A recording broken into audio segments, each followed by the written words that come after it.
Music theory. Welcome, welcome. I'm going to double check my computer and make sure this live stream is working correctly. But thank you for joining me here. Oh yeah, looks like we're good. We're all live. And so let me welcome everyone again. I'm Dr. Christopher Brellochs, and I've been teaching music theory for over 2 decades, and I still love it.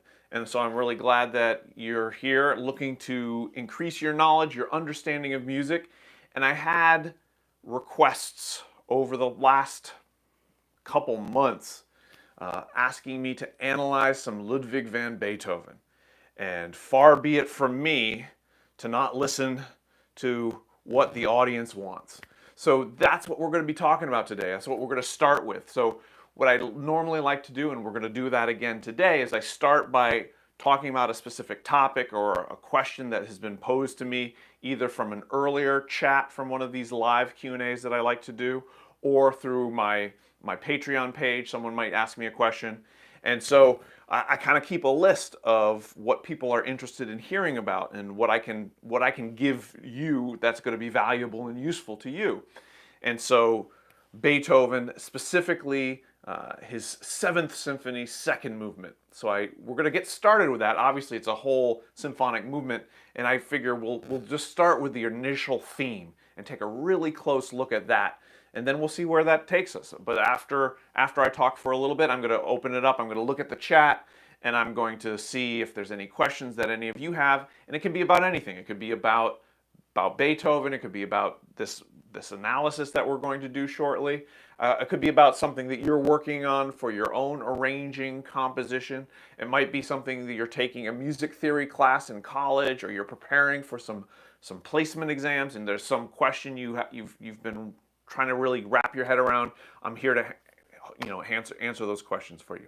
So let's see here. How should I start? Okay, let me start by saying again, this is essentially the opening of Ludwig van Beethoven's 7th Symphony, and it's the 2nd movement. So Beethoven was born in 1770, and if we do the math, that means that this year, 2020, is 250 years after the birth of Beethoven. And I know that some people long for fame and glory, and some people do not. And I think there's room in this world for both types of personality. Me, there's a little bit of fame and glory that I would like to get. So I think to myself, when I think of something like that and I hear, 250 years after my birth, will people be talking about me in any way? Will I be at least a footnote in the history books? Am I going to do something that's going to leave an impact on the world that comes after me? Well, we certainly know that Ludwig van Beethoven made a big mark, and his accomplishments have definitely withstood the test of time. So in part, to celebrate the 250th anniversary of his birth, I'm really excited to talk about this piece. And this piece, at its premiere, it was an instant hit. The 2nd movement in particular, his 7th Symphony as a whole, was a success with audiences, but this movement in particular was a huge hit, so much so that when they did an encore, it was the 2nd movement that they played, which is kind of interesting because very often your 1st movement is fast and exciting, and your 2nd movement is more slow and thoughtful, and then your 3rd movement is lighter and fluffier, and then your 4th movement is a big finale. So one would imagine that either the 1st or the 4th movement would be your ideal encore piece, but it was this 2nd movement of his 7th Symphony that was the encore piece. And it was so widely popular that it's been performed just as a standalone piece, separate from the entire symphony, because the symphony usually has 4 different movements. Think about it like 4 books in a series. So that 2nd movement sometimes would be done separately. It's been used in movies, so it's both within the kind of the popular understanding of music in Beethoven, and even his 8th Symphony, which was not as popular as the Seventh Symphony, sometimes they would put this second movement into the Eighth Symphony to kind of like make it more enticing, because and surrounded by the other Eighth Symphony movements. So anyways, that's a long way of saying that this very simple looking introduction led to a piece that's really been around and with us for over 200 years, which is kind of amazing to think about. So the symphony starts with a large A minor chord played by the winds. That's kind of like just like a the beginning kind of statement. We then have this in the low strings, and this is your theme 1. And it's in the cello, bass, and viola. No violins, right? Just the lower string instruments. And for those of you who are watching this once it gets archived, this would probably be a great time for you to pause the video, go ahead and listen to just like the opening 30 seconds of the piece, because that's what I'm going to focus talking about today. Now, you might not be able to stop because you might like it so much you listen to the whole 8 minutes of that whole movement. And I'll put a link in the description of this video here so that you can just click on it and listen to it. But go ahead and listen to that right now. For those of you who are watching live, let's continue, and we'll listen to, and I'll play a little bit of it for you on the piano, just so that you get a sense of what it is we're talking about, because it's always good to use your ears as well as your eyes. You know, more so your ears than your eyes when you're analyzing music theory. So, here we go.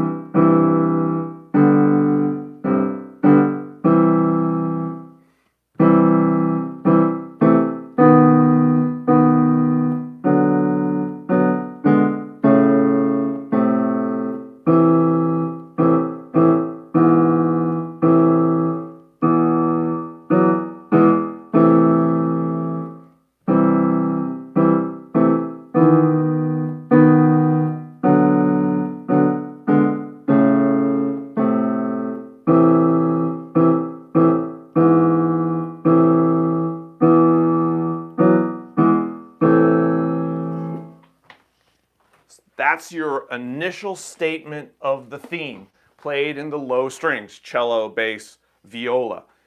After that, a counter melody comes in, or a second theme, essentially, a second theme. And it just, each time you have this restatement of this theme, it's almost this, the first A section is almost like a theme in variations, where it just keeps layering new elements, and the theme gets played in different instruments until you have the entire orchestra playing, and it's epic and it's glorious. So that's what we have. Let's take a look. I went ahead and put in some lead sheet symbols above this. And again, please notice it's all in bass clef. It's not written like this in the symphonic score, but for the sake of our analysis, I put it all in the bass clef to represent where it's sounding pitch-wise. I went ahead and put in the lead sheet symbols, and you'll notice that we start here with an A minor triad. We have A minor kind of at the beginning, at the end. And so this movement is essentially an A minor, and in this section is an A minor. But it's not as simple as our textbook chord progressions that we might expect. And this is one of the things that makes Beethoven such a genius.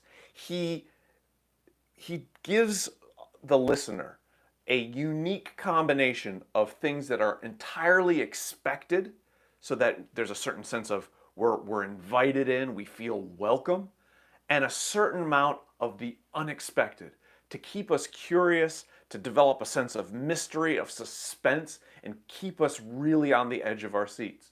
So we have this A minor triad, and you can see that we got our 5 chord, if we were going to say this is our 1 chord, and we would then go and say, well, that's 5/6. That would be entirely expected.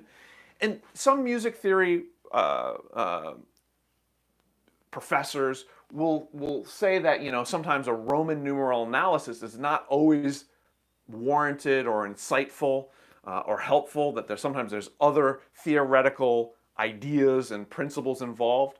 So we're going to look at that, and we're going to acknowledge that some of these things might be a little bit unexpected, but we're going to try to talk about them and see what exactly is at work. Because regardless of what method you use to analyze the music, the purpose of analyzing it is to understand the principles and the ideas behind what makes this work, so that we can, one, appreciate it more, and two, be able to utilize those principles in either rearranging things, rewriting, or composing our very own stuff.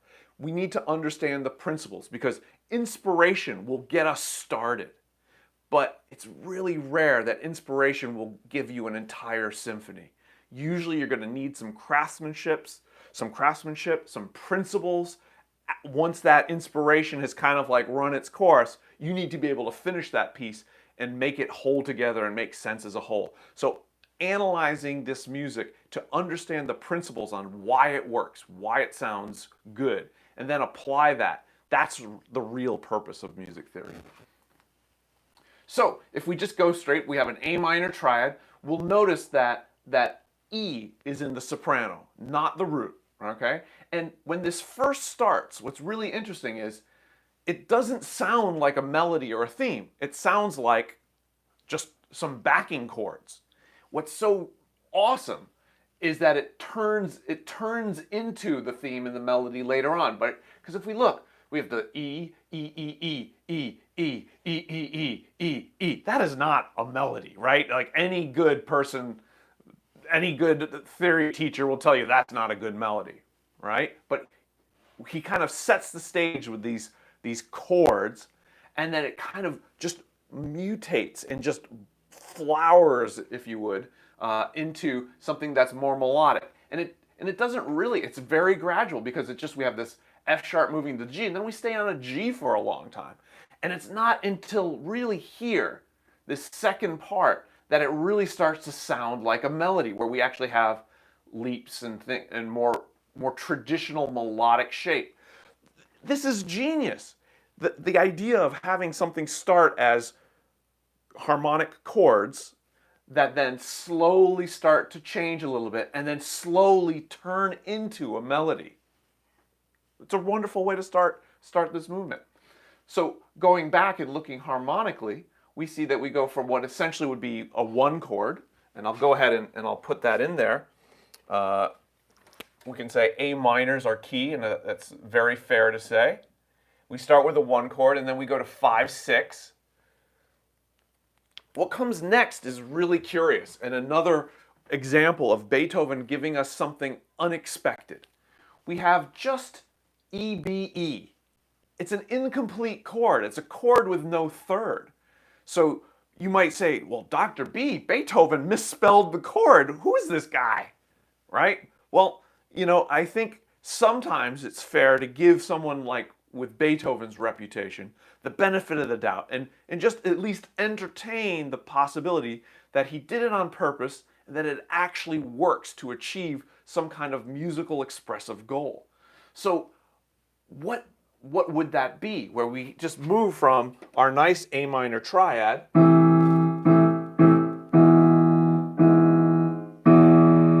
it's kind of like a root position 5 chord, but it doesn't have the third in it. Well, I think at this juncture, to understand and appreciate why this open fifth does work, we have to look at the rhythm. And it's kind of obvious, but we need to state it, because when we're developing these principles on like how music works, we need to be very explicit in terms of identifying what's at work.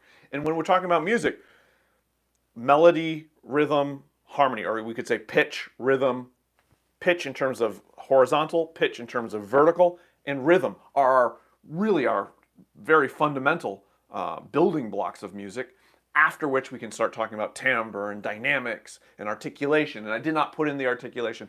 All of that is very, very important. But for the sake of just focusing in on the pitch and the rhythm, I left that articulation out. We have quarter, 2/8, quarter, quarter, and that cell gets repeated a second time, a third time, and then the fourth time, we just, instead of repeating that last quarter note, we have a rest. So that creates a cadence. So we establish, and this is in 2/4, okay? 1, 2, 3, 4, 5, 6, 7, 8. We have like an 8-measure phrase in 2/4. You could say a 4-measure phrase in 4/4. And we know 4-measure phrases are super common. So this is kind of like the right expected length for a phrase. So in this case, 8 measures of 2/4, and this rhythm of quarter, eighth, eighth, quarter, quarter. This is our what's called an ostinato. I'm going to write that here for you. An ostinato is usually a repeated rhythmic / melodic pattern. It's interesting to say, well, Dr. B, how is that different than a motive? So if we're thinking Beethoven still,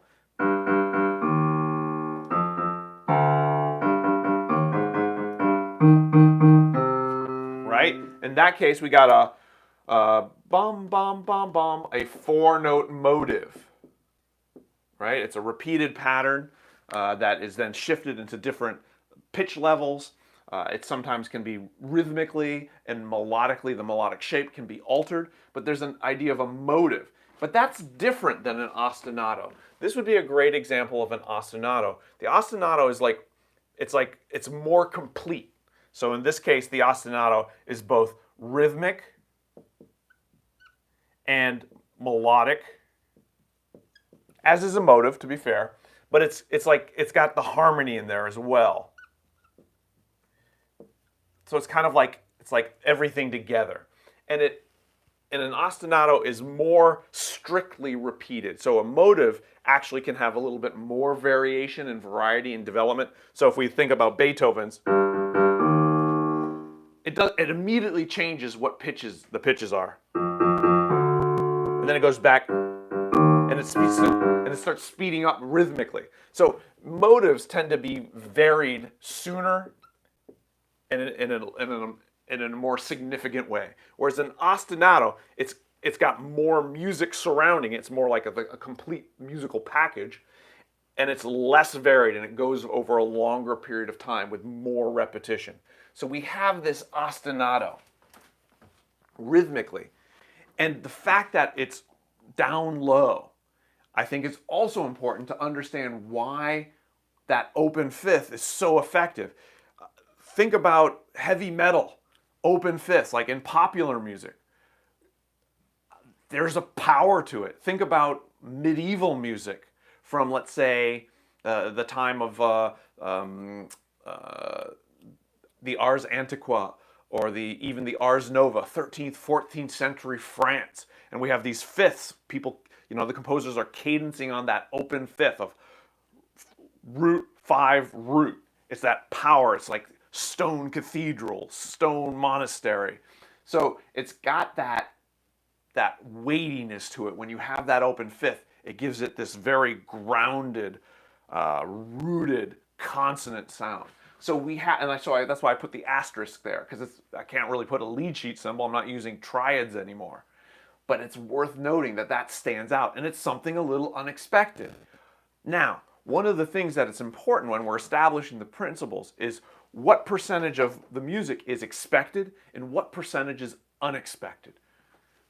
Expected, expected, unexpected, expected, expected. We're going to say this is going to be expected. I'm going to talk about it. Expected, expected, expected. Like most of what we're hearing is expected.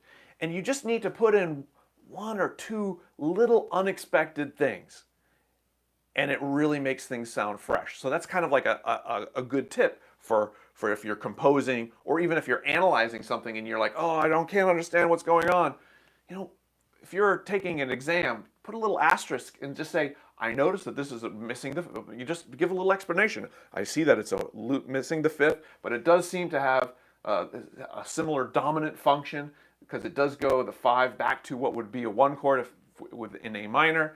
You can kind of explain stuff. Don't get hung up on something that's unexpected and say, oh, I must be, like maybe the composer's just doing something unexpected, and all you need to do is say, hey, this is a little unusual and very interesting, and then you're good to go. We then go right back to A minor, which is our 1 chord. So, and if we look at that as 4 measures, it's essentially 1, 5, 1. Super, super expected. We then go back to 1, beginning of the next kind of 4-bar phrase, and then right here, this 8th note, you could either analyze it as it breaks into 4 parts. That's what's interesting. One thing that's interesting. So in one of the string parts, they go divisi, and divisi means that it's divided. So typically, when we're talking about a string orchestra, we're talking about 6 to 8 to 12 people playing the same part. Violin 1, violin 2, viola, cello, bass, right? There's more than one person playing each of those instruments, and they're all playing the exact same thing. So what composers sometimes do is they write divisi. So they'll take, let's say for the viola, instead of having all 6 violists play the same note, they'll have 3 play the top note and 3 play the bottom note. So we get a divisi part right here. And we can say that the harmonic rhythm that's been established is the half note. And it's important to be aware of harmonic rhythm as well, how often the chords change. That's what we're talking about. So right here, you could easily say, well, this is just an 8th note. It's we have the E, F sharp, G. So you could say that F sharp is a passing tone. This D becomes like a neighbor tone. But usually when you have multiple non-chord tones, they line up to create chords in and of themselves. So that's another one of those kind of like more advanced level concepts, is that you have non-chord tones, which what we're saying when I say non-chord tone, a note that is not in the chord that is currently sounding. And there's lots of ways to do that, and they sound great if you do them the right way. Passing tones, neighbor tones, appoggiatures, escape tones, suspensions, all sorts of great things, right? They sound awesome if you do them the right way. If you don't, they sound kind of random and weird. So this is all in the right way. So we could say the D is a neighbor tone because we go E, down to a D, back up to the E. E, F sharp, G, that's a passing tone. But what does it create in and of itself? Well, it creates, and let me use a different color just to distinguish that this is maybe what you could call a passing chord. It's a D7 with A in the bass. All right, so it's a D7. So when he has those multiple non-chord tones, they create a chord in and of themselves. And if we then say, well, how is this C over G, okay, a C major triad with G in the bass, how is that that's really like a 3 chord and 6/4 and second inversion? That's weird, right? Yeah, it is weird, because I don't think that's what he's thinking there. I think he's making a very quick and brief modulation to the relative major. And that is something we would expect. So if we say this G is a 5 chord and this C is a 1 chord, this C over G would be a 1/6/4 chord. And that is something we definitely expect. 1/6/4, 5/1, textbook. So we kind of have a brief little modulation to the key of C major. And if we do that, then this D7 is a 5 of 5, or 5/4/3 of 5. 1/6/4, music theory and professors will analyze this one of 2 ways. They'll either say 1/6/4 because the notes are C, E, G, and it's in second inversion, or they'll just call this entire thing 5/6/4 to 5/5/3. So they could call it, because it's functioning like a dominant chord. So this 5/4/3 of 5 going to 1/6/4, this makes harmonic sense. I tend to call it 1/6/4 because that's how it's spelled, but there's a perfectly valid reason, and perhaps better if you say that the Roman numerals should be representing how a chord functions.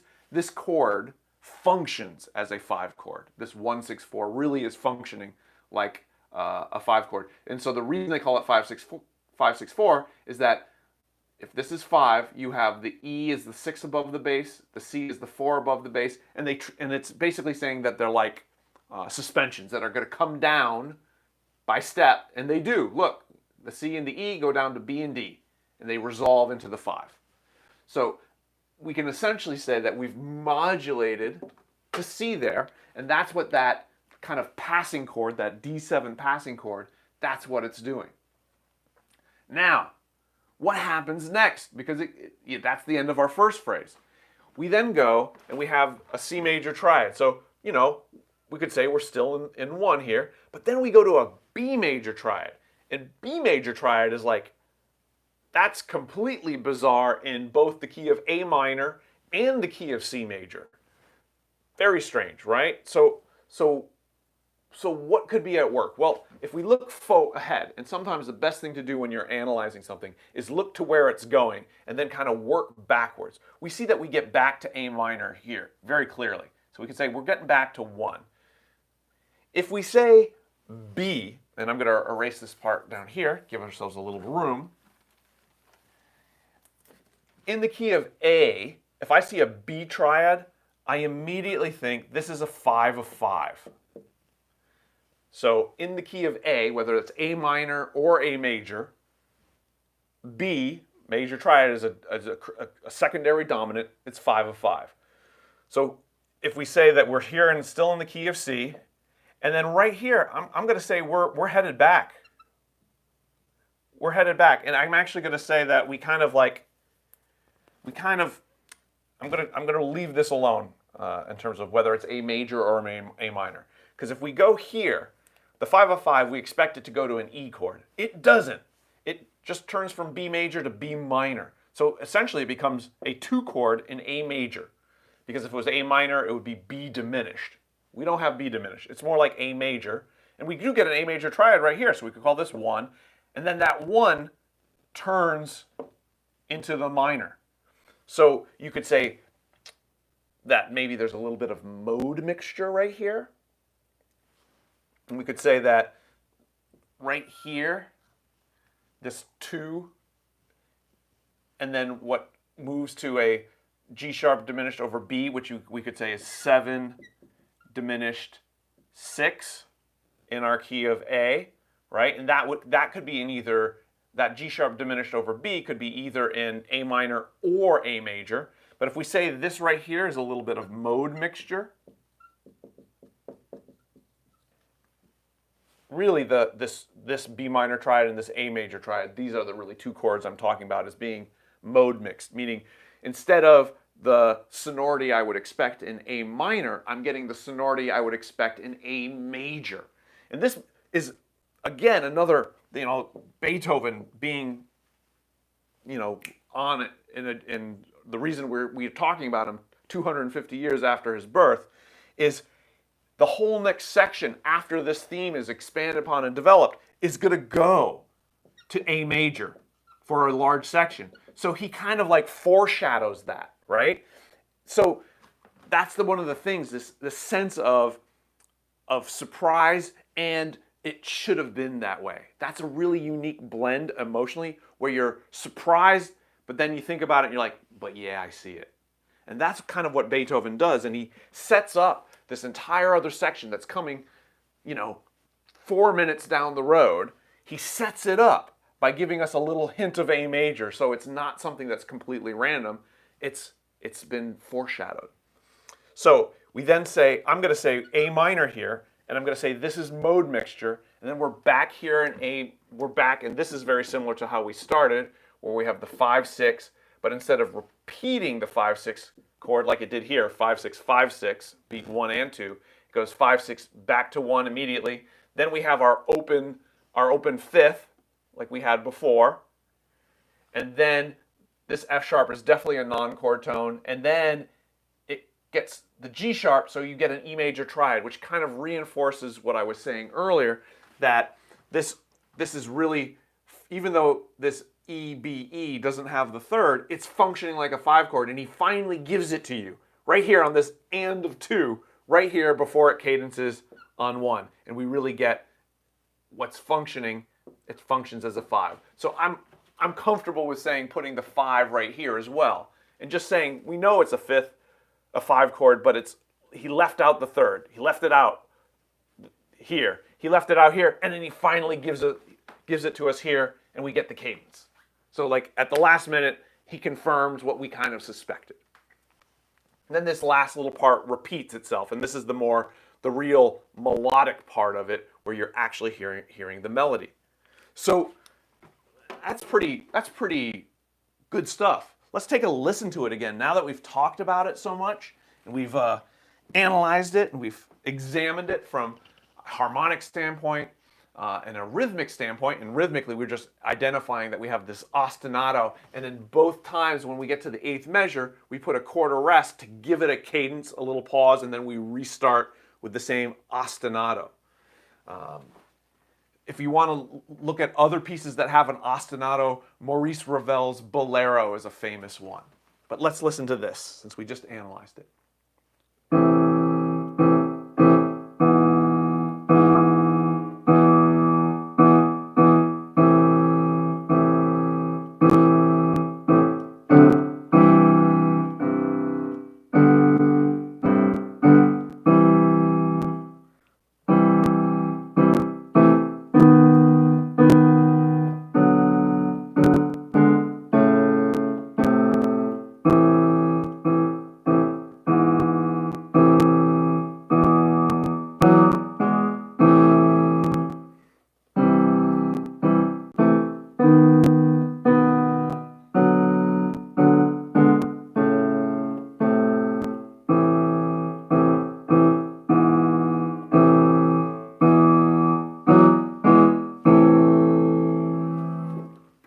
And there's more to say. Like as soon as I'm playing that, I'm noticing some of the other things, like this idea of the parallel major and the parallel minor, right? We have the B major to B minor, the A major to A minor. We have a sequence, another thing that kind of ties it together. So although it's kind of unexpected harmonically, it's not just random. It's not just, oh, here's something completely unexpected that doesn't have any other unifying element. We have a unifying element from the rhythmic standpoint, it's unified, and then also this idea of B major to B minor, and then A major to A minor, all of that, it kind of makes it hold together. But let's look at melodically what happens.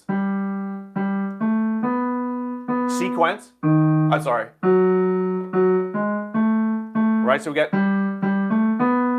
a leap down, and then we repeat, and then step in the opposite direction. So that's expected melodic shape. And then we jump back down to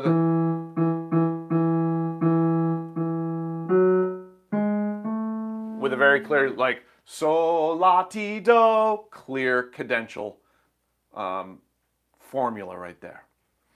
So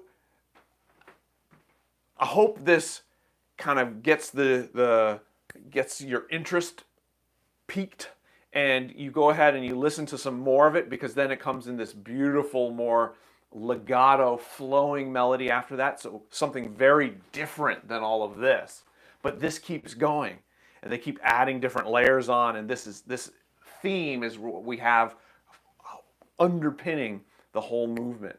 So I hope that satisfies and scratches the itch for the people who are asking me to analyze some Beethoven. Again, that's just the first little theme, but I figured that would be a good way to get us started.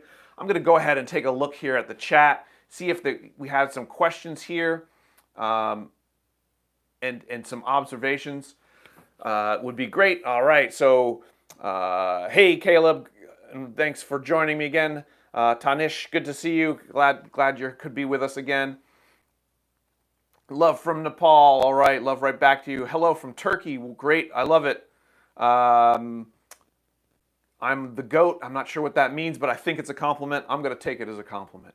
All right, your music theory videos are the most detailed on YouTube. People like me who felt stuck with music theory were saved by your videos, so I am sure that a lot of people will remember you. Well, I hope so. My main thing is I want to help you all. You know, I've spent, like I said, I've been teaching music theory for over 2 decades now, and partly every time I teach it, I've been trying to make it clearer and clearer and clearer. Every time I teach anything, I try to make it the most distilled, clear, logical step by step, because there's so much knowledge. And I'm sure many of you have encountered this. There's so much information in the world. And this is a beautiful thing. I love this, right? But it can get overwhelming, especially if you're trying to learn step 4 when you haven't mastered steps 1, 2, and 3. It's just really confusing. And so someone could throw at you all this great information. They could throw at you 1, 2, 3, and 4 all at once. But you might get so distracted by 4 before you really understand steps 1, 2, and 3 that you just get overwhelmed and lost. So I really appreciate the compliment, and I work really hard to try to make sure that everything's structured in a logical step by step. That said, I know that there's some of you who maybe haven't watched all my lesson videos that are in order.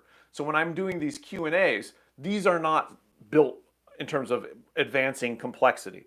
I kind of jump around between different topics that people are asking me and are curious about.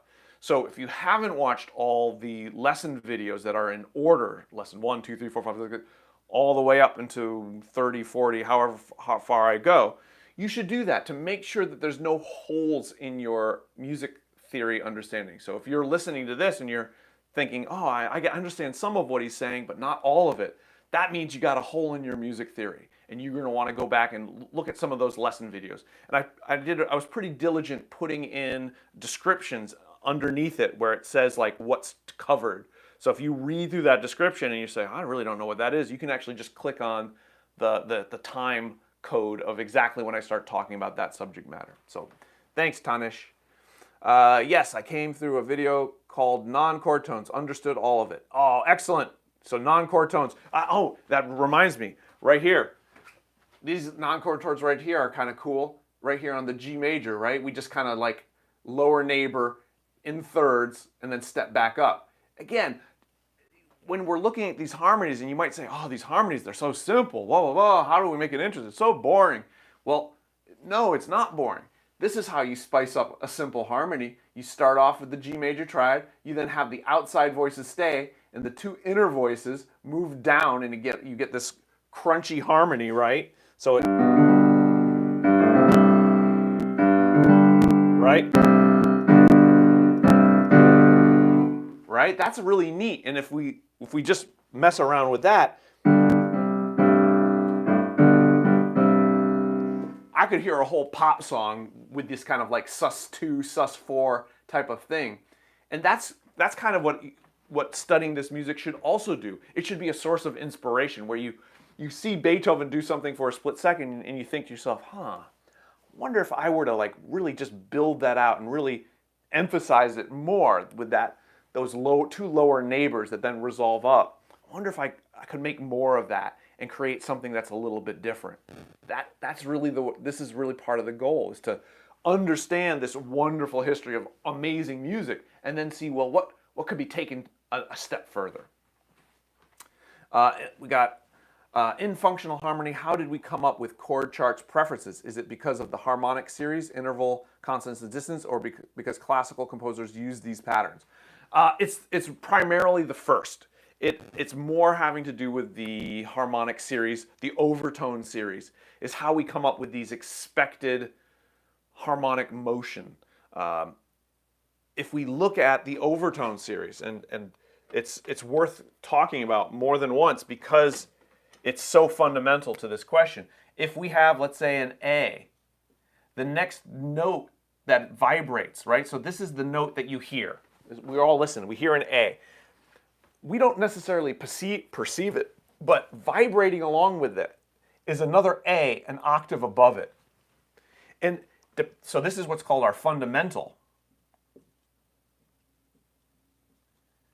And this is the note we hear. So if we say, what pitch do you hear? It's the fundamental, right? But the octave above is also in there. Like if you analyze the sound, you'll see the fundamental at this frequency, and then exactly an octave above it, you'll see another vibrating with it. And what we do is we don't hear this as the pitch, we hear this as the timbre. It's why a cello playing a note is playing this note is going to sound different than the piano playing this note, which is going to sound different than a bari sax, which is going to sound different than a trombone. They're all playing the exact same fundamental, but the intensity of the overtones in the acoustic series is different, because after that comes an E, and after that comes an A. So this is like the first overtone, the second overtone, the third overtone. Each instrument has its own kind of ratio of how intense these overtones are. And there's more than just 1, 2, 3, but these are the first three. I'll give you the fourth one because it's a C sharp. So all of this is kind of vibrating in there, right? You hear this A, but you're also hearing these four notes. But you don't perceive them as the notes themselves. You perceive them as the sound quality. And that's why the different instruments sound different. But if we look and we say, well, gee, all these notes, if we were to add them up together, what do you get? You get an A major triad. You get a major triad. So it's not a coincidence that that became the foundation of harmony. It's the acoustic series. And so this 5-1, like, so as we come down and things become because things get more tense as they go up. And at a certain point, they start getting really crunchy in the overtone series. So as things come down the overtone series, they become more and more relaxed, And that's the idea of 5-1, that relaxation of 5 going into 1, into your fundamental, is such a critical part of how the sound works and how we're, as human beings, we have a certain apparatus of how we perceive sound and process it. And so a large part of these chord charts is looking at that and looking at those acoustics and trying to like make sense of it. Keep in mind when this type of stuff is happening, these chord charts are being formed by, to a certain extent by in the Baroque era by people like Johann Sebastian Bach, Jean-Philippe Rameau, who wrote a very famous treatise. So they don't have textbooks back then, they have a treatise. And then you have people like Haydn and Mozart and Beethoven. This is all what's called the Age of Enlightenment. And the Age of Enlightenment was very much interested in looking at science in a way in a way that hadn't really been done before. A certain really trying to take a look and not just simply say we're not going to just compose music a certain way because that's the way it was done 500 years ago. They're trying to really look at it from a more scientific standpoint, a more observational standpoint. And so I don't think it's a coincidence that the Age of Enlightenment, and when we start getting these harmonic charts that are essentially based on the acoustic overtone series, I don't think that's a coincidence. So that's a great question, and there's certainly a lot more that can be said and talked about in that area. Yes, certainly there's going to be some, because Beethoven did it a certain way, you do start a tradition, right? So although there is like I said, this Age of Enlightenment, and people are listening and trying to be more observational and look at more of the scientific side of things, tradition still is there. Tradition is still important. And when Beethoven does something that has such a big impact, he's not only looking at the tradition, he's also looking at the observational side of it, the acoustic side of it, but then he's establishing a new tradition as well. And so it's kind of like this interesting interplay between the acoustics and the tradition. It's both, for sure, but I think the emphasis, especially for this, is more on that observational. So it's a good question about how these patterns came about. Hey Nolan, how are you doing? I'm having a great weekend. Good to see you. Choral tenor, obstinate. I'm going to call it ostinato, but you can call it obstinate. So here is a question. Why is the 4 subdominant, a chord which is not very tense but less stable than tonic? What is the logic or reason behind the functions that we assign to chords in functional harmony? That's another great question. So let me kind of just see if we have A here as our tonic, and And I'm not, I'm not quite sure. I don't know if these words are Greek in origin, because ancient Greece music theory, Pythagoras, not a squared plus b squared equals c squared. Yeah, I love him for his triangles, but I love him more for his contribution to music. I don't know if this is coming from Greek music theory, ancient Greece, but the idea of tonic is essentially meaning home base, sense of most relaxation. And then the idea that, let's say, an E above it is going to be called the dominant. And the idea is that the dominant is the thing that's most likely to want to be going straight to the tonic. Now, the subdominant is, so the dominant is a fifth above, right? So this is a fifth up. The subdominant is the fifth below. So they're just trying to say like a fifth up, a fifth down. Subdominant would be a D. And to be honest with you, I agree the subdominant is nowhere near as tense. In part because that circle of fifths is about coming down that acoustic overtone series, not going up it. That's the sense of the direction of resolution. So the subdominant is it creates this symmetry around tonic. And why called the subdominant? I mean, they're trying to acknowledge that relationship of a fifth up, a fifth down.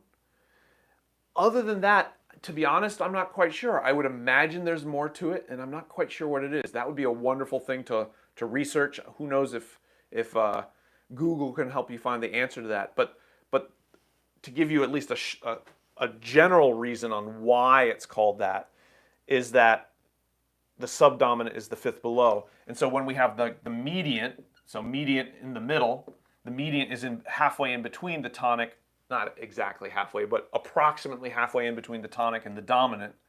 And that kind of gives us our triad. And by the same token, scale degree 6 becomes our sub-mediant. And I haven't forgotten the people who've asked me about negative harmony and some of those things. And I think that gets into talking about why some of these things, like the mirror of things, like you have the tonic, mediant, dominant above that tonic line, and below it you have submediant, subdominant, and how these pull you in different directions harmonically. They have different inclinations. And when we say different, pulling you different directions, what would be really interesting is to talk about that from an emotional perspective, because we're really talking about different emotional flavors and moods that are being created by the different harmonies. And the different motion from one to another creates different types of emotions. That's what the harmony is doing. It's creating emotion. And most music, I can't think of any music theory textbook that really talks about trying to say, well, here's what the emotion is about. And to be honest, I'm just scratching the surface in terms of my thinking about it. Composers think about it from certainly kind of like an implicit way, a more of a subconscious way, but not in a more explicit, like, here's the principles, this is how you do it, stir it in a pot, here's the recipe, you get this emotion. It's pretty complicated to do that. Music is a very complicated art form. It's an abstract art form. You kind of need, I think some of the science that's being done in terms of mapping the brain and brain waves and monitoring how the brain fires. I think if you got someone who is like a real genius in that area with someone who's a really like music theory genius and someone who's talking about kind of like from the psychology, like so a psychologist, you got all those people to like do some serious study and collaborate with those different disciplines, we might get somewhere real far in terms of like saying, well, how does it really, really work? Because we know that there's what the music does in terms of its content, but then there's a subjective quality to it as well, right? Each one of us brings our own emotional perspective to hearing something that like just think about it. Like two people can experience the same event. One person laughs and the other person cries. Same event, different perspectives. So the naming of this has to do with all of that, how everything rotates around the tonic. So you know, if we say, well, the leading tone means to lead you back to tonic, and you know, and then so 1, 2, and then we have the supertonic, above tonic, right? So super meaning above. So supertonic, leading tone, those are our other two factors there. So hopefully that helps a little bit. We've got another question. How many notes are too many in a chord? Ha! That's a great question. And different composers are going to have a different answer for you. So to be a chord, you know, I think generally you need 3 notes to be considered a chord. So triad is one of many different kinds of chords. So what we have here, this open fifth, you could say that that's kind of like on the cusp. You know, is that an interval, which is technically 2 notes is an interval, and just having the repeat, you know, having it repeated doesn't necessarily mean you have more notes. So just a repetition of the same note. So is this EBE a interval, or what you might find in popular music called a power chord? So it's called a power chord, and it only has 2 notes. 1 note is not enough. Pretty much everyone agrees on that. 2 is probably not enough, but you can call it a power chord, and so maybe you could say that's on the edge. So 3 notes is, I think, the real minimum, with exceptions being made for 2 in certain circumstances. How many? Well, you do have composers that put all 12 notes. And then the question then becomes, if you're going to have all 12 pitches, do you just put them all in order, or do you structure them in a certain way so that they have some kind of structure within them? If we think about people like Aaron Copland, an American composer in the 20th century, mainly in the late 1930s, 1940s, that's when he really started to really become very well known, is in the late 1930s. He would write chords where you have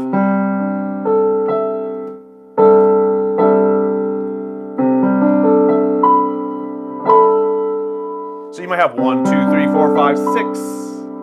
And what I'm doing is I'm going up in fifths. So I'm going C, G, D, A, E, B. There's my 6-note chord. And so this idea of this kind of pan-diatonic chords is something that was experimented with in the 20th century. And so they're not just saying, I'm going to go put them all in the same octave. I'm not going to go C, G, D, A, E, B, and go. Copland said, I'm going to spread them out. So Aaron Copland often wrote music that was themed around the American West. So the idea of wide open spaces, the prairie. And so having these kind of stacked fifths that created this open sonority. So let's say if I break it. And then you might plane it, and you might go to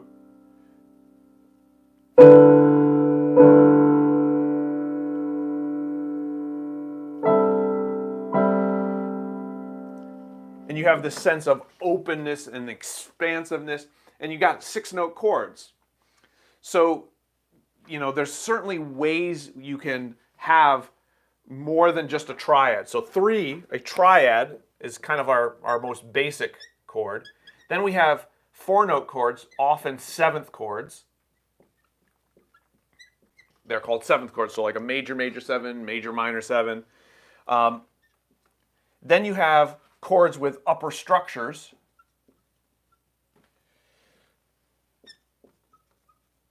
So this is like your 9th, 11th, 13th chords. So that's another way you might have something that would be like this.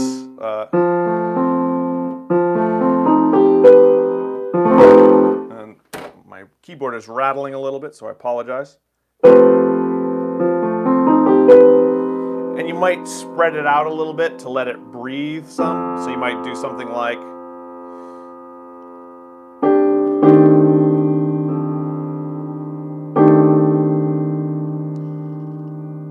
getting ninths and these upper structures.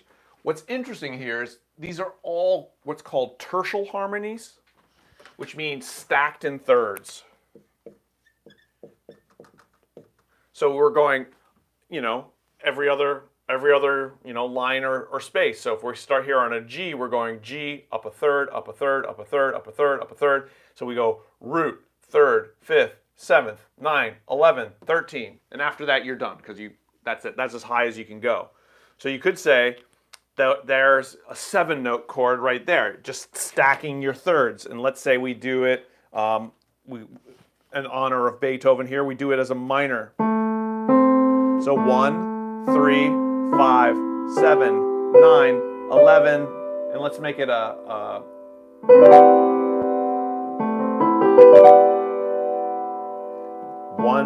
minor third, perfect fifth, minor 7, major 9, perfect 11, and a major 13.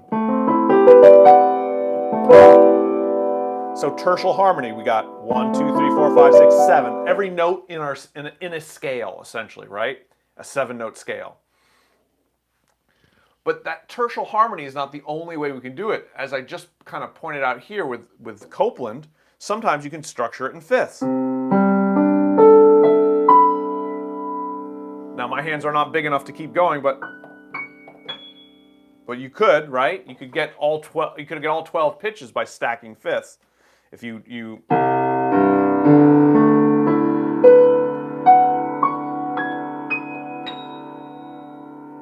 that's not all of them, but we got pretty close, right?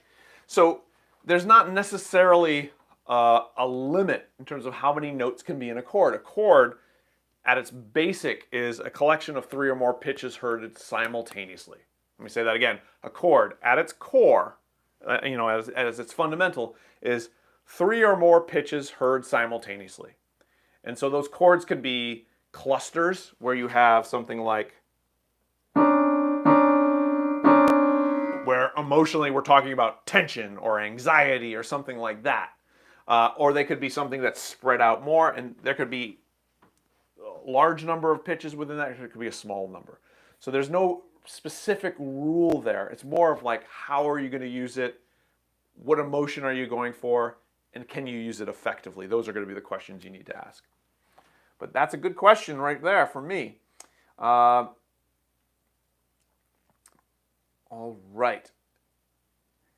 We've got another question. Any recommendations on books with good information about modes? You know, I don't know about a book that's specifically geared about modes. Most of the books I'm aware of, or most of the books I have, are books that kind of talk about modes within that book, and usually not super extensively. So modes is not something that traditional music theory spends a lot of time talking about. In general, I think your jazz musicians do a good job about talking about modes. So you could look at any kind of like jazz theory book would probably be a good place to start. So any kind of jazz theory book I would recommend probably has some modes, good stuff on modes. A lot of this is also going to be available just online. So when we're talking about modes, another book that a lot of jazz musicians liked was George Russell, Lydian Chromatic Concept. I'm going to write that down here for. Now, to be honest, I read that book when I was much younger, and I found it somewhat useful. I didn't find it like the most useful thing in the world, but I did find some use of it. I haven't reread it in many, many, many years, so I'm not passing an ultimatum of, if I reread it, I might be like, oh, now I understand all this stuff I didn't understand when I was, in my 20s. But that would be is it Russell with 2 L's, I think. So anyways, George Russell, Lydian Chromatic Concept, that might be a nice thing to look at if you're really interested in modes, and it probably goes way more in depth than you need. The other thing that I don't have the name of the book, was when I was going to NYU, New York University in Manhattan, for my master's degree. And I remember going to the library there and looking at like the theory behind William Byrd and some of the late Renaissance composers. So we're talking like late, 15th and 16th century. And so there's the Renaissance kind of concept of modal theory. And I had understood modes from a jazz perspective, and I was like, oh, how hard can it be? And I started reading this stuff about Renaissance music, and I was like, it blew my mind. It was way more complicated than I had even imagined. And so if you were to Google and look in like Renaissance music theory modes, you might get names like Tinctoris. I'm trying to remember some of the other. Tinctoris is one. But there are these like music theory guys that were like before we're talking about all these. Glarion is another one, Heinrich Glarion. Before we have all these chords and stuff that we've been talking about a lot, you have these music theory folks that are all talking about modes. So if you want to get into that side of modes, Tinctoris, Glarion, I think Glarion wrote a book called Dodecachordon. And so those are going to be what you need. There's also like Liber di Arte Contrapuncti. I'm trying to remember all these titles here. But there's some great stuff, and you can look that up. So between George Russell and your jazz folks, and then Tinctoris and Glarion on your Renaissance folks, you can probably get a lot of really interesting stuff to learn more about modes. All right, yeah, don't forget to like the video. Thanks, Caleb. We got 27. Did Beethoven ever meet Mozart? I'm pretty sure he did. I think there was a point that when we're talking about in Vienna, so like Beethoven studied with Franz Joseph Haydn. Haydn was telling Beethoven, like, he's like, Ludwig, you got to come to Vienna. Vienna's where all the music's happening. You got to come. And so I think there was like a short window where Haydn, Mozart, and Beethoven were all in Vienna, Austria. Oh my goodness! If I had a time machine, that's one of the I'd be like Vienna, and I don't know exactly, 1799 or whatever it might be.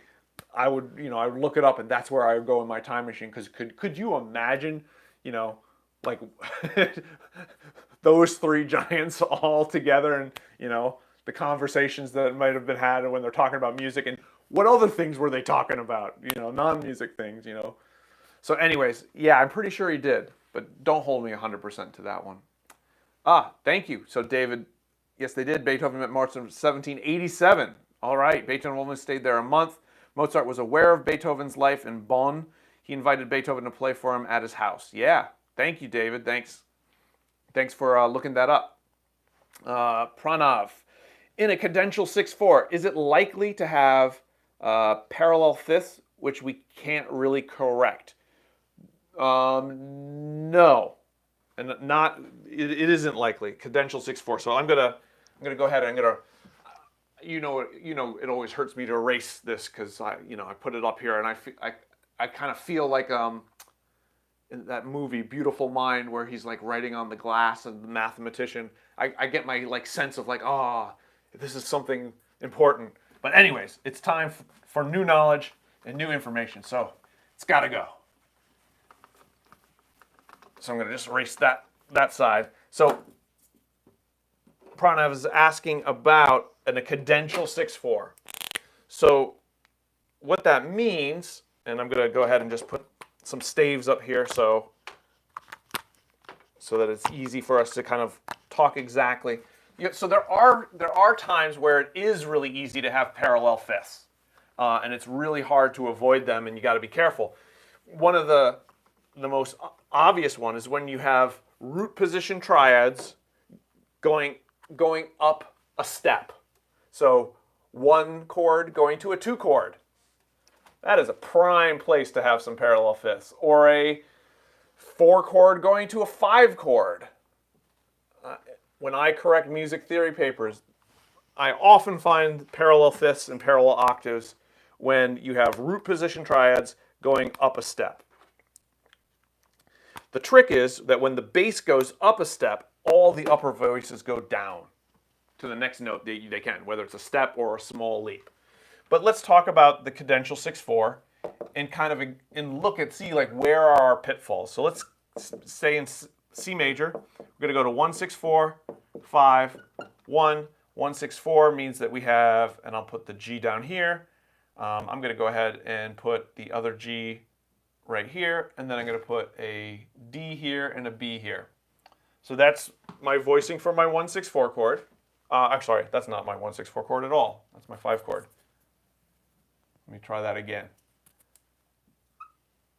There we go. There's my 1. So C major triad with G in the bass. So 2 G's, C, E, because in a 6/4 chord, we always double the bass, which is going to be the 5th of the chord. It's saying the same thing. Now, normally what we do is we just step down to get to our 5 chord. These two notes, we maintain common tone. We move these two down by step, and then we're just going to our 1 chord. So you'll notice there should be one note that you can just maintain straight across as a common tone. 1-6-4 to 5, you have a common tone, and then it moves up a 5th, up a 4th rather, or down a 5th, either way. You'll have one that goes like this, one voice that goes down a step, up a step, and the other one will do the same, often, like this. So you have these ba-da-da, like that. So just listen to it, right? You'll have...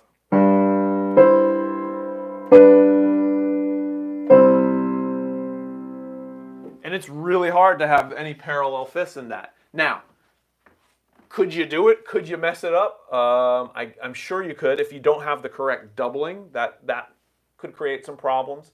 If you have leaps when you're going from your 1-6-4 to your 5 chord, because, you know, how could we do this wrong? And I might not be able to do it wrong on the spot because I've trained my brain so many times to not do it wrong. But let's say I'm going to go up to the D here. Instead of I'm going down, I go up to the D. And then I need a B, so I'm going to put my B here. And I'll put this to a G here. Right? So this would be bad voice leading, right? This is not the way you would do it. So G, B, G, E, B, G, that's parallel 6.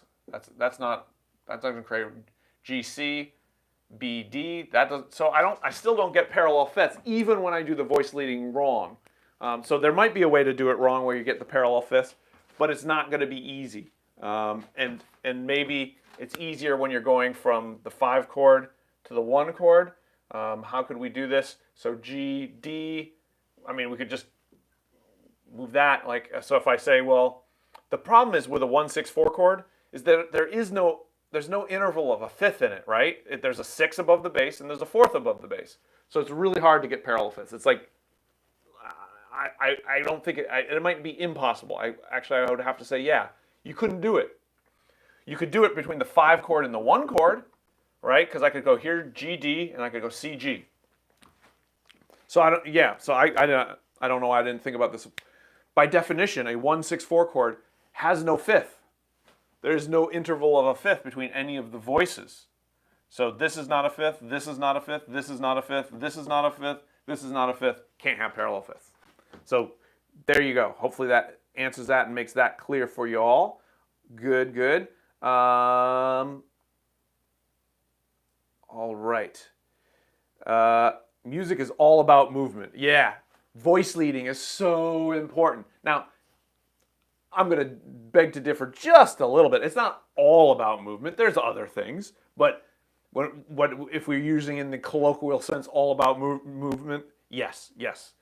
Movement is super, super critical. And you can get all these chords. You can be like, you can try to analyze this chord. Be like, why does this chord make any sense? And like, it makes no sense as a chord. It just happens to be the way these notes line up in terms of as the voices move to create something that's somewhat consonant. But that harmony in and of itself has no bearing on this one. There's no, the horizontal motion, and this is very much true throughout the Renaissance and the Middle Ages, the way that the notes lined up vertically, they might create a chord, but that chord has zero relevance in relationship to the one that comes after it.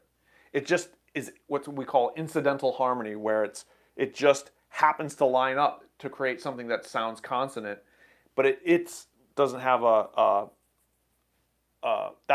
it doesn't have like its own kind of like relationship with this other vertical harmony. What that is, and that does happen, is when we have tonal harmony, and that's a consideration. But then it's the horizontal movement combined with that vertical thing. And so that's that, you know, so we don't lose that horizontal movement when we get to tonal harmony. That movement is still critical. All right, another question. What classifies as expected versus unexpected other than chord progressions? Good question. Good question. So expected is going to also entail any kind of sequence that you create. So if you create a sequence, you then establish certain expectations. Leaps, when you have a melodic leap, the expectation is to step back. So melodically, there's certain expectations that you can establish, because the expectation is things to go up and down scales. So if you have a melodic leap, that will create an expectation of a step back in the opposite direction. Rhythmically, again, I think it probably falls primarily in this idea of sequence. You could say patterns. But that's a good question, and I haven't given that question a ton of thought. So harmonically, in terms of the chords, we have certain expectations. As soon as we establish a sequence or a pattern, those create expectations. But those are like created, right? That's like there's no necessarily any like it had to be that sequence or it had to be that pattern. Leaps, I think, are something that are comparable. The idea of a leap being something that just acoustically has a certain expectation to it. And I don't know if, other than sequence and patterns, whether that's pitch sequences and patterns and or rhythmic, because they can be both, whether rhythm has certain expectations. I think phrases have expectations. I would put that down there. So let's put down phrasing. There's like a certain the reason there's a 4-measure phrases is it's kind of has to do with like the length, like for us as human beings, and this all gets into like cognitive psychology, this kind of area, and how music intersects with psychology. And that's a field, like I was saying before, that like we don't know everything about this yet. Like if you're saying, people who say, oh, we already know everything, we don't. This is an area we don't know everything about. There's more to learn. But that intersection of psychology and music in the area, especially in the area of like phrasing, there's a certain amount of information we can hold in our mind at once. So like back in the day when there was phone numbers, right? It would be a group of 3 numbers, another group of 3 numbers, and a group of 4 numbers. And that was like, and if we blocked it, 3, 3, 4, people would remember a bunch of phone numbers, and you'd be like, okay, got it, right? There's a limit, right, on how many numbers most of us can remember in a row. And so that 10 digits was kind of like near the max. Much more than that, it started getting a little fuzzy. So there's a similar thing with music, like that there's a certain amount of music that needed to be within a singular phrase that then kind of gets grouped together. And that's what we do. If we think about phone numbers, right, where we have, let's say, 212, 337, 4. Don't call this. I'm just making up a number, right? So don't bother anyone. We have 10 digits, but we group them in 3, 3, 4. And so phrases are kind of like our 4-measure phrase is another way where we have a certain amount of information, and then we group it together, and then we do something else. So I think when we talk about phrasing and form, we can also get into expectations. phrasing is at a more kind of like basic visceral level of like how much we can hold in our mind at once before we need to have it have a like a little cadence, an ending. And then once you start putting those pieces, those phrases together in certain ways, you start developing the different forms you have in music. And those start establishing expectations of their own. So that's my quick answer for you. Great question. So I'm going to recap by saying phrasing, melodic leaps, sequences, and patterns. Those are going to be my big three. And I'm certain there's more to it than that could be talked about. Great question. All right, another question. Is there any abrupt method also in modulation where we transform any chord like 2, etc., to dominant or dominant 7? Yeah, I don't know of anything called abrupt method, but in modulation we have like what's called an abrupt modulation, where it's just kind of like it just turns. It just goes into another. It doesn't have a pivot chord, doesn't have a common tone modulation. It's just an abrupt modulation. And so we have that in terms of modulation. And so we definitely have things where we're transforming chords into other chords. So like, I think that if we were looking at that Beethoven where we have that A major that then gets transformed to A minor, that's another common, the kind of a parallel major, parallel minor. So you say to yourself, well, what's holding that together? What's making that? What's the expected side of that equation? So A major gets transformed into A minor. Well, it's the A, right? It's that root is the thing that ties it. That's the commonality. And the transformation ends up being the C sharp going to a C natural. And so if I'm rereading this question again, where we transform any chord like 2, to a dominant or dominant 7th. Well, 2 is going to be hard. So you're saying, okay, let's say we're in the key of A, let's say A major. You have a 2 chord, and you want to turn this 2 chord into, so this would be a B minor triad, and we're going to turn it into a dominant or dominant 7. So it would be turning into a B or B7. And that becomes our 5 chord in another key. So that would mean that we start with this B minor. We let's say go to B major, and it becomes 5 in our new key. Our new key would be the key of E. Yeah, that's definitely a thing that you have happen for sure. And so actually it wouldn't be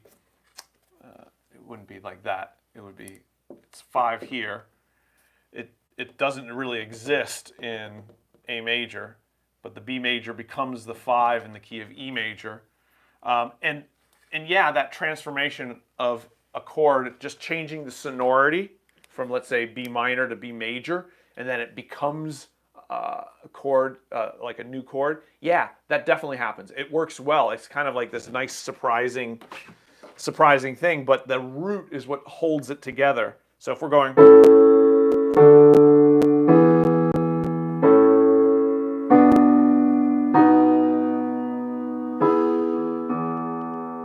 right? So I went 1, 4, 5, 1, 2, turn it from B minor to B major,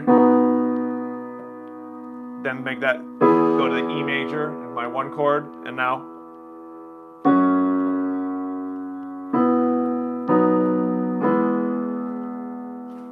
Right? So the thing that holds it together is that B, and we're just changing the 3rd. So kind of like what I wrote out here and just erased. Yeah, absolutely, that's something you see in music. It's a great kind of way to have a more abrupt modulation, but still have something that's holding and tying it together so it doesn't sound like just completely random. Good question. Leaving out the 3rd leaves the sonority ambiguous.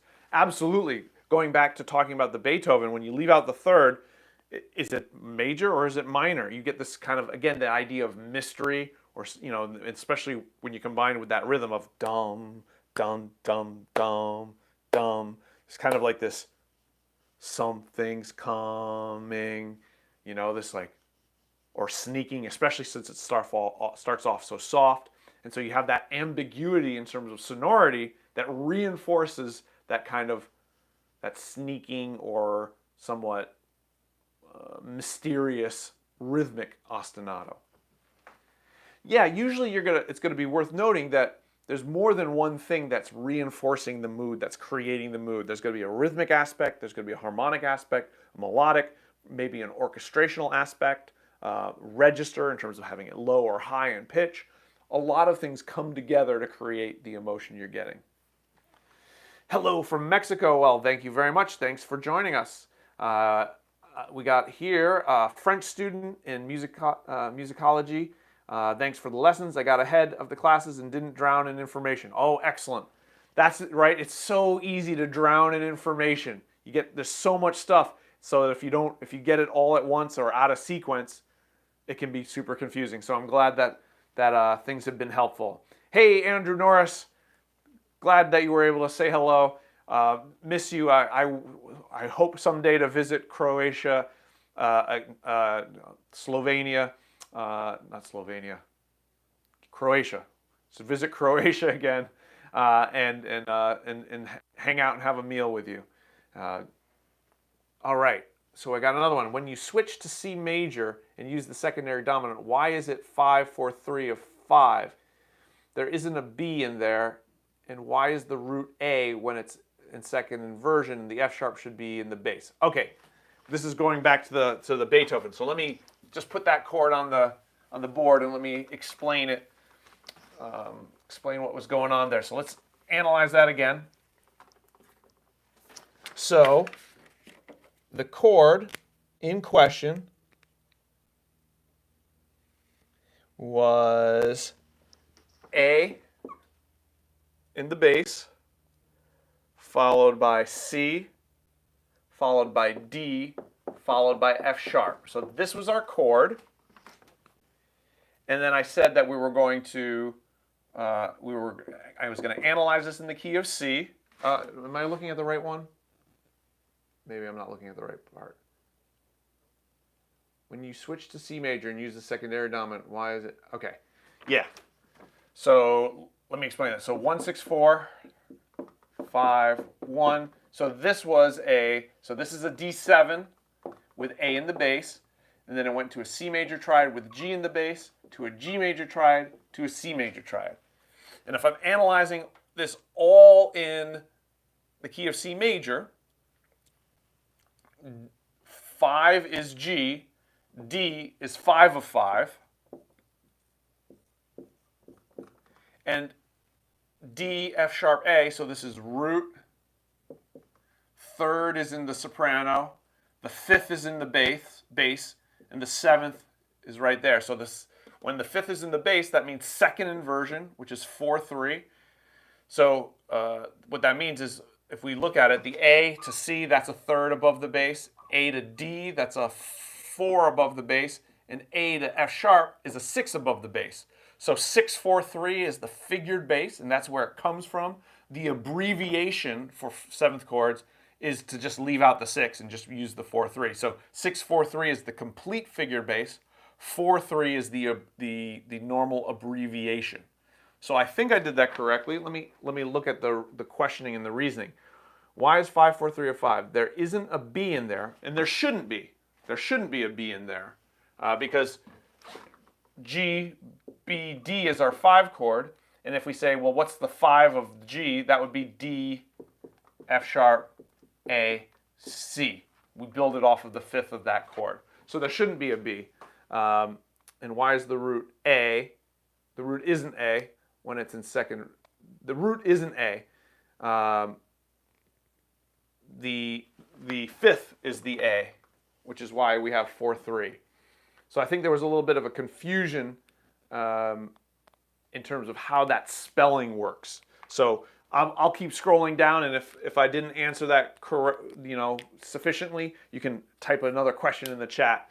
but I think there was just a confusion on the spelling. So I'm assuming you were talking about this D7A over A, and I hope I explained it clearly enough so that you can see, yeah, 5, 4, 3, or 5. There should be no B. There should be an F sharp, but there's no B involved in that chord. All right. Here's another question. Dr. B, what do you think was Bach's approach to compose his chorales? Do you think he would come up with a melody and then harmonize it, or maybe he would think about a chord progression and build the melody based on the chord progression? I think most of the time he had a melody. So most of them were chorale melodies written by Martin Luther. So Martin Luther was the guy who nailed his 95 Theses on the church door of the Wittenberg Cathedral in Germany. That kind of sparked the whole Protestant Reformation, where he was saying he had a list of grievances against the Catholic Church, and one of them was that the music was all sung in Latin, and in Germany, most people didn't speak Latin at that point in history. So if the point of going to church was to hear the Word of God, and you didn't understand Latin, you're kind of missing the boat, according to Martin Luther. And Martin Luther was a huge lover of music, and he thought that we needed more modern melodies other than these Gregorian chants that had been around for hundreds of years. So Martin Luther went about and started composing new melodies have the music in German, language-wise, and then create new melodies for the parts of the Bible that were going to be sung. And so he actually composed some of these, and they were called chorales, a choral melody. And so what Bach is often doing is he's taking one of these melodies, sometimes by Martin Luther or some other German composer, and he's harmonizing it. So, it's kind of funny when you have the Protestant Reformation. At first, it kind of they go back. You had all this, the Catholic music had all these 4-part, 5-part, 6-part polyphonic works, really complicated. The music was getting super interesting. The complexity level was up there. I'm listening to it. I'm loving it. And then, they're like, nope, too much polyphony. We're going to go back to monophonic. And I'm thinking to myself, no, it's taken us hundreds of years to develop multiple melodies and have these rich harmonies. And John Dunstable said it's okay for us to have thirds and sixes and make it sound pretty. And now you want to go back to monophonic music? No, don't do it. Right? That's my initial reaction when I was reading the history books. Luckily, the German Protestant composers, the Lutheran composers, they went back and they composed new monophonic melodies, but then they very quickly started putting in harmonies and putting other parts in there. And so Bach was really continuing that renaissance. This is something that happens in the 16th century. Bach really starts taking those chorale melodies and fleshing them out and putting in these really interesting, robust harmonies around that. So, by and large, these are pre-composed melodies that he is then setting harmonies to.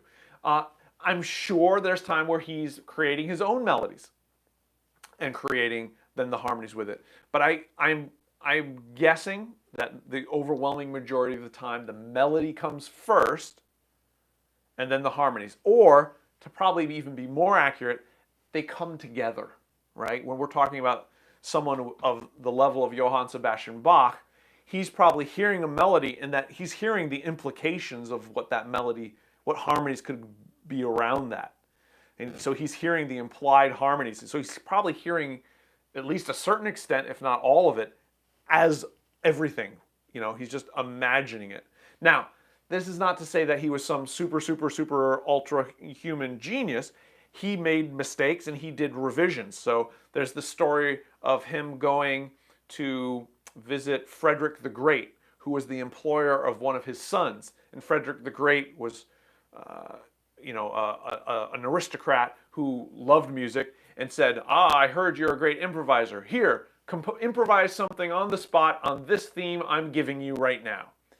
And so Johann was like, okay, let me do my best. And so he improvised it, and according to the story, he then said to Frederick the Great, everyone thought it was great, but Johann Sebastian Bach was like, it wasn't the greatest.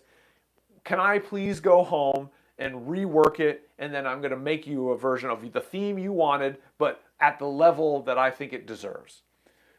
So he went home and he totally reworked it and made this whole set and sent, you know, Bach was like, talk about being a good businessman too, right? That's like business genius right there,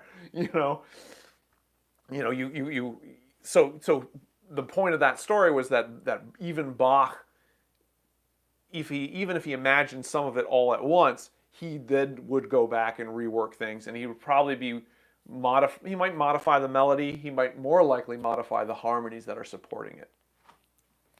Yeah, in general, and I thought I was done with it, but in general, if we think about what people react to and latch on the most, rhythm, melody. This is it. Like people, your non-musician does not usually go, oh man, those harmonies, so great. They're saying, oh, it's got a nice beat, I can dance to it, or I can sing this, I love singing this melody. So melody is usually the driver in terms of what comes first. If something has to come first and it's not coming together, it's often the melody, because that's the more fundamental aspect that's going to be perceived by most listeners. And if you think about the history of music, when you go back to ancient Greece, they're not writing harmonies, they're writing melodies. Monophonic music, meaning one melody at a time. That's what composers were figuring out. How do I, back in the Middle Ages and ancient Greece, composers were asking themselves, how do I write a melody that expresses an emotion? Multiple melodies, harmonies, that was too complicated. Step one, how do you write a melody that expresses an emotion? So I think even for someone like Bach, that's what's coming first, or it's coming together. Excellent question. Another person, thank you so much for your lessons. You're an excellent teacher. Thank you very much. I appreciate that. We got another person. Oh, hey, I always wanted to see an analysis of that piece. Oh, yeah, right? It's funny. So I grew up, and my father played a lot of classical music just as I was a kid. And so I don't know the names of any of these pieces. It's kind of embarrassing. I've heard so much classical music, but I can't tell you like, oh, that's the third movement of Beethoven's 8th Symphony. It goes like this. I can't do that for most classical music. But as soon as I start hearing it, I'm like, oh yeah, I know that piece because I remember it from growing up. And I make the joke. So my parents thought it would be a good idea to take my brother and I to hear operas when we were young, to be cultured. And so they would take us to the opera. And, I'm pretty young. And it's like 8 o'clock at night. The lights go out. Pretty music starts playing. I'm a little kid. What's going to happen? I fall asleep. And so I joke, not joke, it's kind of true. I've slept through so many great operas. But I kind of woke up. And so it's funny that these melodies, I know these melodies, I understand the style, but part of it was like, I'm sleeping through it or I'm dozing and I'm hearing it as a kid. But that's kind of one of the reasons. So for you parents out there, it is good to expose your kids to all sorts of kinds of music, especially stuff like Beethoven. And who knows down the road how that seeps into their mind. And for me, when I started playing classical music, I started phrasing things like, why did you do it this way? I'm like, well, it just felt right. Well, that feeling was not something that was just from nowhere. It was from all those operas I slept through and all those records that my dad played while I wasn't paying attention wandering around the house. So anyways, yeah, this is a wonderful piece. I'm really glad I had an opportunity to analyze it because people were saying, oh, do that second movement for the 7th Symphony. I'm like, I didn't even know what piece it was when someone first asked me to do it. And then as soon as I started working on it, I was like, oh, this piece is great. So it's funny how that works. All right. All right, keeping going. Haydn taught Beethoven's species counterpoint, but Beethoven thought the lessons lacked rigor. That's funny. Yeah, Beethoven did study with Haydn for a little bit. And I love that Beethoven's like, not tough enough, need harder work. I love those kind of students, the ones who are like, Dr. B, you're going too slow, it's too easy, give me the hard stuff. Makes my day. Check Project Gutenberry for free. Is it probably not Gutenberry, but Gutenberg? I think it's Project Gutenberg.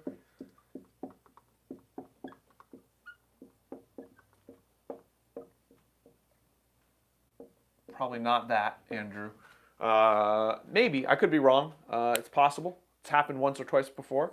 But Johann Gutenberg is the guy who invents movable type. And so when you're talking about publishing music and stuff, it's usually Gutenberg. So yeah, they might have some stuff there on modes. That's a great suggestion. And I haven't really taken much advantage of this. The Project Gutenberg, but IMSLP, that has a lot of the sheet music, but they also have some actual books, like music books as well.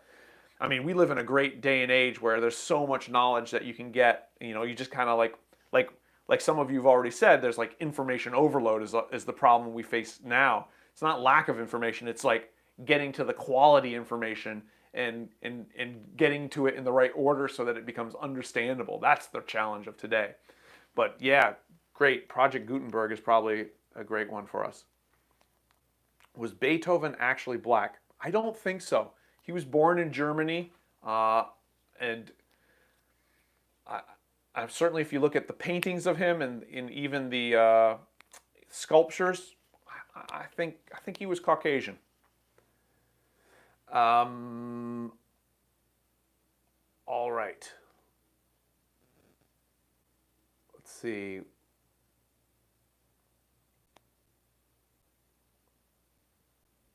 Let's see here. Give me 1 second here. I'm walking through some. Oh, I guess apparently there was something on Twitter a month ago that suggests Beethoven was black. I haven't been following that, and I haven't heard about that. I have no comment. I would be very surprised if he was. I mean, with Ancestry.com and stuff now, where you can test your DNA, and some people have like African lineage. That makes a lot of sense. That whole kind of like human species evolution, how we get the different, who knows if that's what they're talking about. Which certainly you could test. I don't know if you can get, if we don't. I think Mozart was buried in a pauper's grave, so I don't know if we can like get his like bones or whatever and know where they are and test them. I don't know if Beethoven's are. I don't know. Interesting. I'll keep my eyes out for it and see if I can find any information.